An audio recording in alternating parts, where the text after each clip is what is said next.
We just got one. The Miami Hurricanes have just landed a big-time class of 2026 wide receiver, beating out the likes of Oregon, Oklahoma, and Auburn. From the 330 to the 305. Milan Paris, welcome to the U.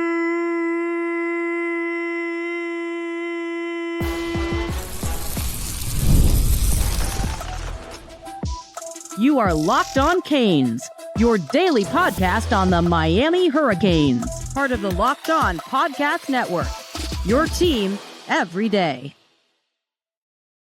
I am Alex Donno, University of Miami alumnus, co-host of Locked On ACC and host of Postgame on the Hurricanes Radio Network. And thank you so much to the everydayers for making Locked On Canes your first or your second or your third listen today. We're available free wherever you get your podcasts. We're free on YouTube. We're part of the Locked On Podcast Network, your team every day.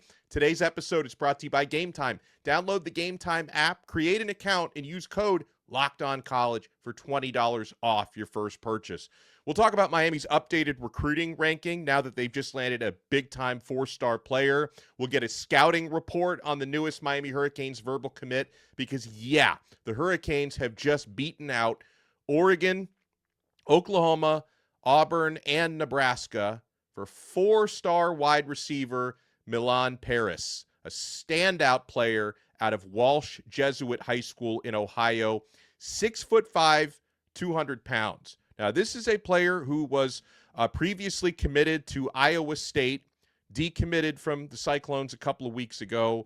It became very clear early on that the big players in his recruitment were the schools that I mentioned, including Miami. Paris just made an unofficial visit down to the U, got to take in campus, got to take in the game against Stanford on Saturday night, and the deal was sealed, and he decided to choose the U over the Sooners, over the Ducks, over the Tigers, and over the Cornhuskers.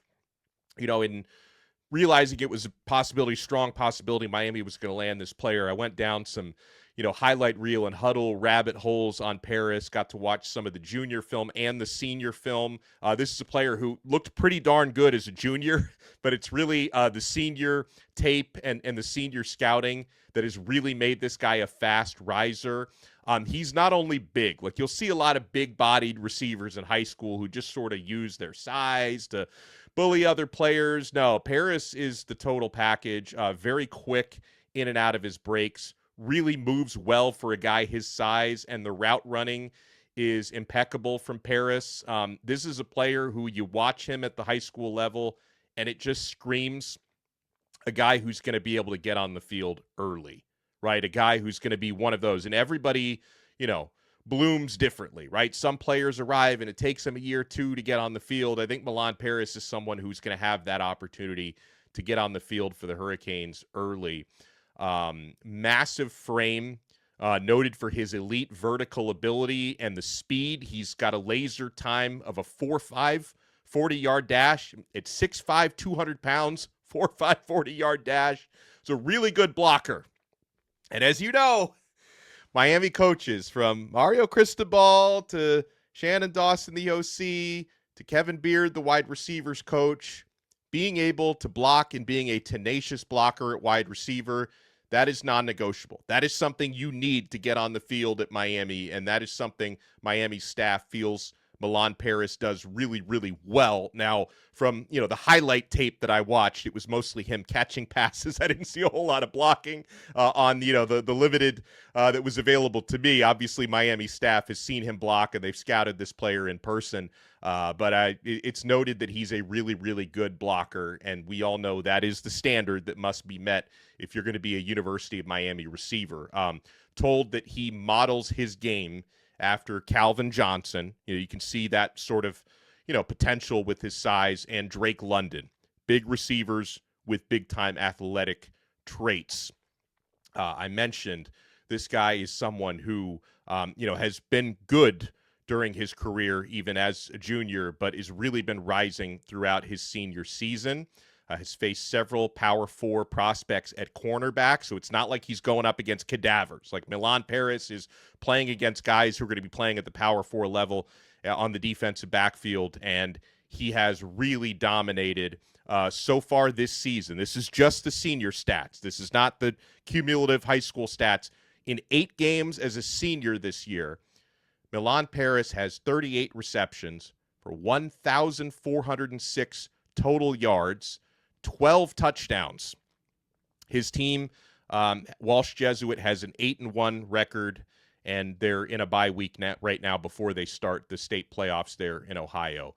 So, this is somebody, right? We talk about it. Obviously, great receivers come in all shapes and sizes, right? We're watching the year that Malachi Toney has as, not a guy who is 6'5.5", 200 pounds, but Malachi Toney is dominating college football right now.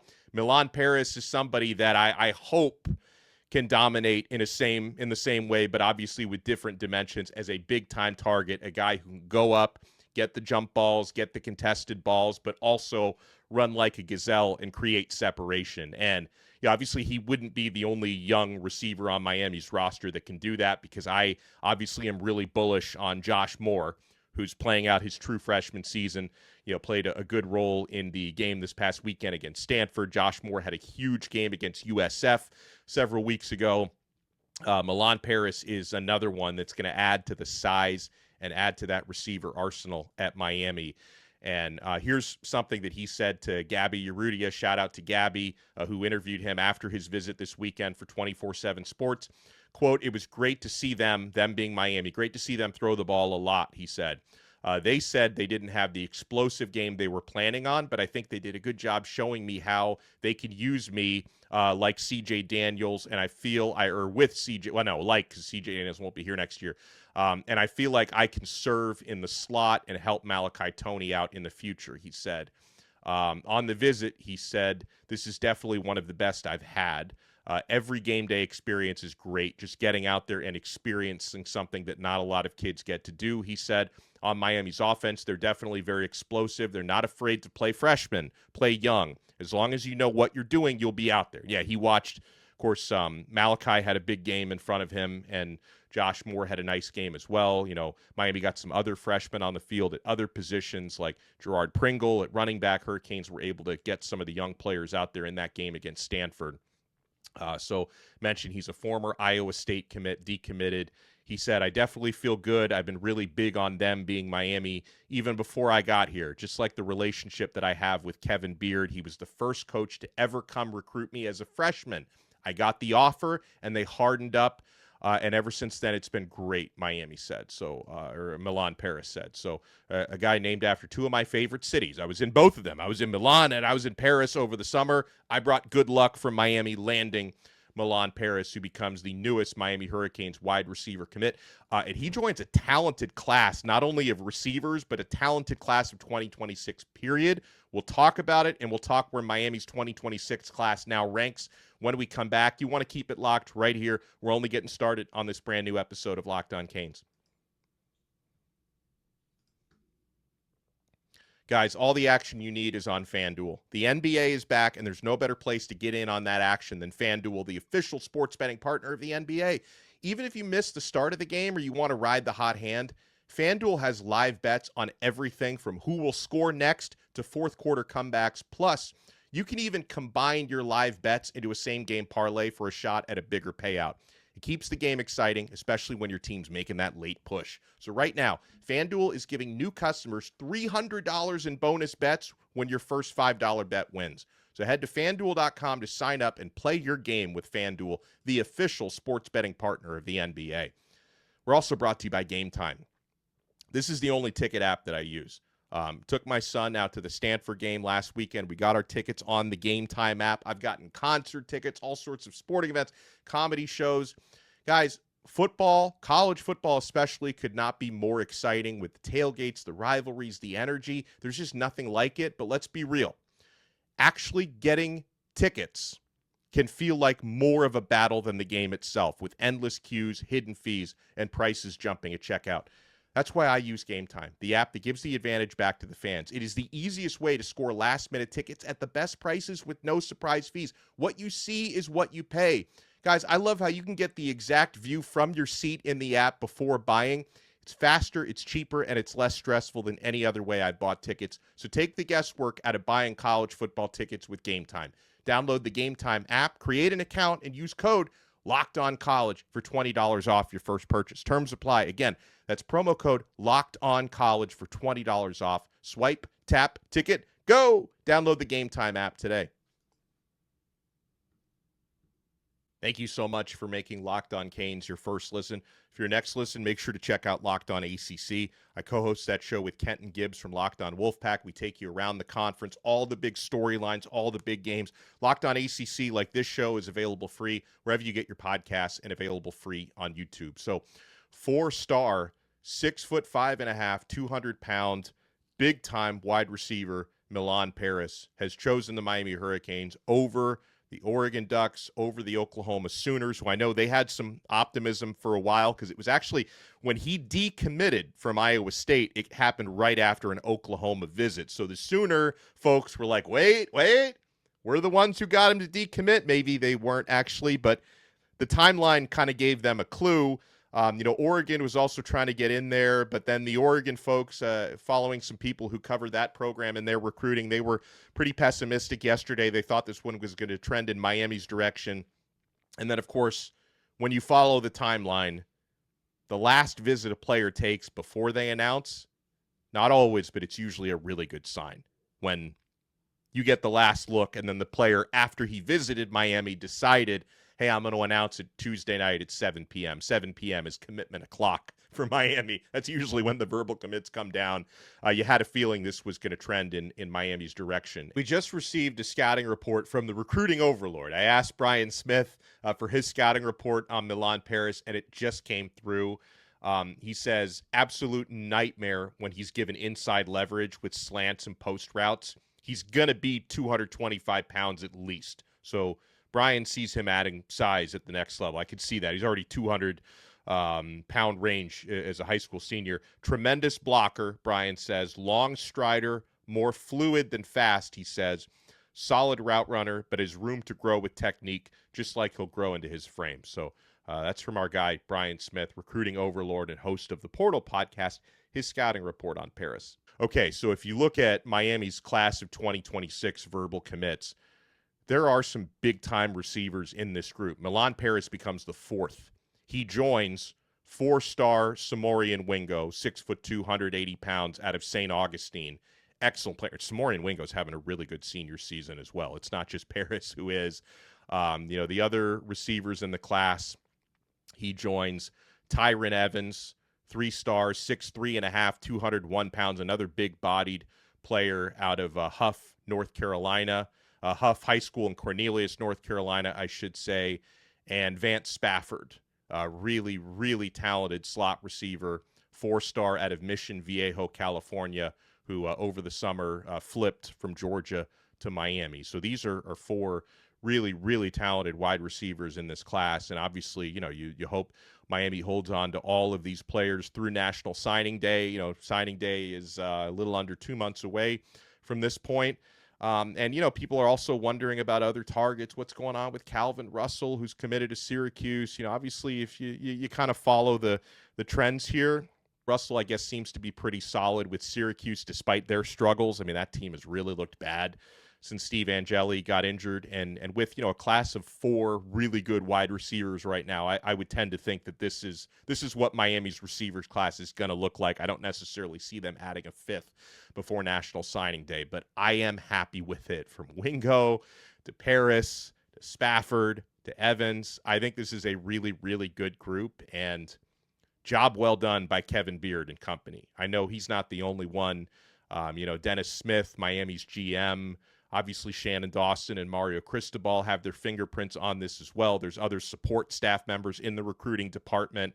My guy Frank Tucker, I'm sure, has his fingerprints on this. Like, there are so much hard work that goes into getting these recruits over the finish line.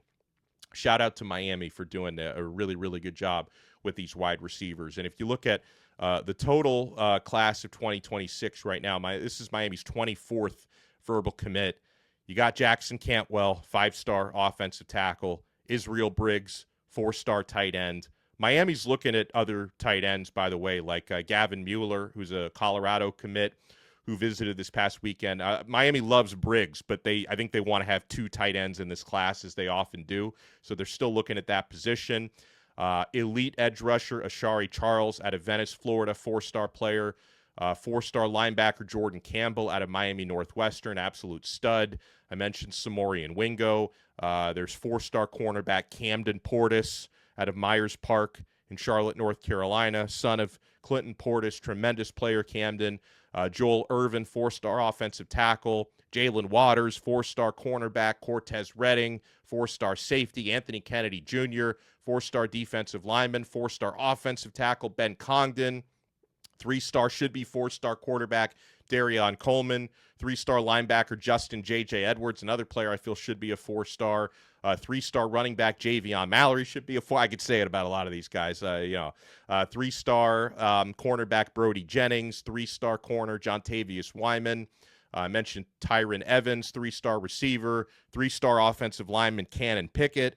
3-star offensive lineman Reese Woodrow, 3-star interior offensive lineman J.J. Sparks, 3-star defensive lineman Tyson Bacon, and 3-star defensive lineman Freddie Saintius, along with now 4-star receiver Milan Paris. Those are the 24 verbal commits in the Miami Hurricanes class of 2026. And so adding Paris, it doesn't actually technically move Miami up a spot in the rankings. This obviously gives them a higher composite score on 24/7's class of 2026, but they're still just like decimal points out of the top 11. Miami has the 12th rated class of 2026. They're right behind LSU at number 11. I mean, who knows what's going to happen with LSU's class? They just fired their coach, Brian Kelly. Couldn't have happened to a nicer guy, right? So obviously their recruiting class is going to be up in the air, but we'll see if guys start decommitting there. Hasn't really happened yet to my knowledge, but they just fired Kelly like 48 hours ago. So LSU at number 11, Michigan at number 10, Ohio State at number 9. I'm surprised their class isn't like top 2 right now.